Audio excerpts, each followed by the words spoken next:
this is a PocketGo, and I'm going to do a quick little review and then teach you how to install games on it, but for reasons I can't tell you where I can get those games, so yeah. Alright, let's start this off by taking off the rubber band that I put on here because it didn't come with it originally. And I have it here because I'm probably going to take this place and I don't want it to fall apart. Alright, so now that I've taken that off, I can open it up like this, kind of like an iPhone box. And then you get this. And I've already put in the colorful buttons as I've already opened it up and moved it around.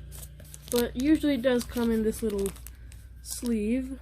So let's just take it out. It's kind of hard doing this with one hand, but I don't have a camera mount or anything. So here's the BitBoy PocketGo. I'm just going to call it the PocketGo from now on. And it looks pretty good with the colorful buttons, even without the colorful ones. Even with just dark red, gray like the Game Boy. It looks good. And you might see fingerprint marks, and that's because when I opened it I accidentally touched the screen and I didn't realize. I don't want to open it up again. Anyway, here are all the buttons. A D-pad, select, start, B, Y, X, A, in like the old console configuration, not like modern where it's A, X, Y, B. But it's still the same letters. And on the back, there's really nothing, just 4 screws to open it up. And on the top, you get the left trigger and the right trigger, and as well as a reset button, which is usually a menu button or just another button to use in the game for something. And there's also a headphone jack, which is pretty nice, and a micro USB port, AV out. I wouldn't recommend using this on TV, as I've heard it might not work. And there's also a micro SD card slot, which I put my own SD card into because I've heard the original one can be faulty sometimes. Anyway, let's start this off with the power button on the side. We turn it on. And this is some custom firmware I downloaded. And then there's a speaker here and a volume here. The funny thing is, when you turn the volume up, it goes down, and when you put it down, it goes up. But you'll get used to it. So usually it starts off on applications, so then you can use the left and right trigger to move that. So here are all the apps.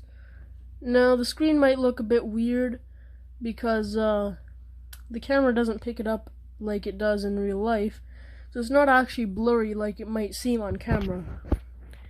And then next up, you've got, let me just hold the camera with the other hand.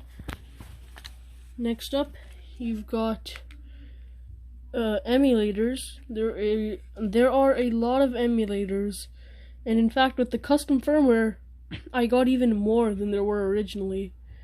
So there's all of these, and you could download ROMs from them, from, you know, wherever you have ROMs. And there's also a bunch of regular games that you don't have to look for within the emulators. Yeah, Doom and stuff. Oh no, the only one of these I played from the game section is Doom. And then you've got settings, skin, about, and power. So I heard you should probably do the power off before you turn this power button off. So to do that, you either go to power, press A, and then A again to power off, and B to cancel, or hold start and then press A or B to cancel or power off. Next up, let's check out the skins, which there are actually quite a few of, including some extra ones from the custom firmware. So here's one. I believe this is probably for like a Nintendo thing called a Game Show. I've never used a Wii or whatever a Game Show is, if it's a thing, but I feel like this is what a Wii would look like. It reminds me of what I've seen from a Wii. So then there's this skin, configure, let's move it down, go to skins. Yeah, there's multiple. There's Neon Wave. I'll just do a quick show from now on about how it looks like. Oh wait, that's wrong. So here's Neon Wave. This is what that looks like. Next we've got New Comic Book. That's what that looks like.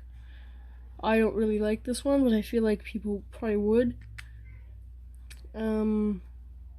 Then there's the Nintendo Switch Dark, which looks like the Nintendo Switch my friend has. And the controls are all the same within these, it's just like they look different. Then there's the default skin, but here's the funny thing, even without the custom firmware, this is not the default skin that you get. The default skin is actually Fontigrid, which in my opinion is my favorite one. Anyway, let's move on to a quick little game because that's what this is about. So let's just go to, you can play 2D games and 3D games. So I'm gonna go down to a Game Boy Advance, which is called GPSP Rumble on this. And then let's play some GT Advance 3. Right.